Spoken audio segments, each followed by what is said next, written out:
Imagine waking up tomorrow to find every global shipping route frozen.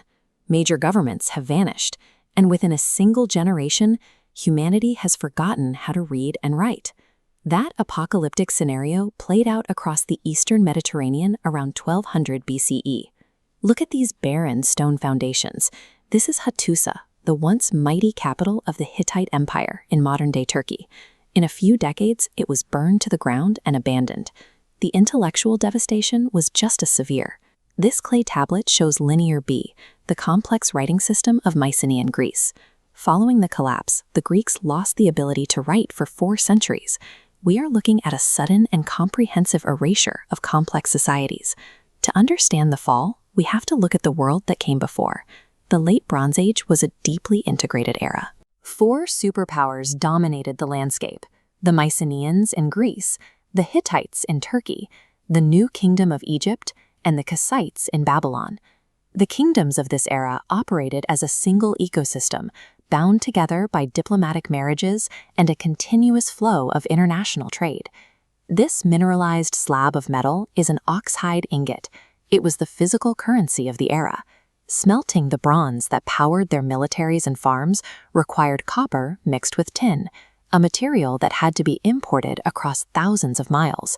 This level of connectivity meant that a failure in one localized supply chain could destabilize the entire network. For a long time, historians looked for a single enemy force responsible for toppling these massive empires. The evidence suggests a more complex failure. This timeline cross-references modern climatic data, revealing a systems collapse, a chain reaction of overlapping stressors hitting at the same time. It started with the environment. Tree rings show a centuries-long drought gripping the region, compounded by intense earthquake storms that shattered city infrastructure.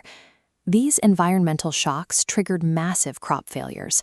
Starvation set in across the empires. The ruling elites inside their palace economies tried to hoard the remaining food and wealth. In response, starving peasant populations revolted against the central authorities. Before any foreign invaders arrived, these superpowers were already fracturing from internal unrest and ecological disaster. Then came the final stressor. A group of seafaring raiders known as the Sea Peoples emerged to pick at the bones of the dying system. They systematically raided coastal cities along the Mediterranean, targeting populations that were already weakened by famine. Their real impact was the sudden severing of international maritime shipping routes. Look at how those broken trade lines impact the map. Without safe passage, the major empires were cut off from the distant tin required to smelt bronze.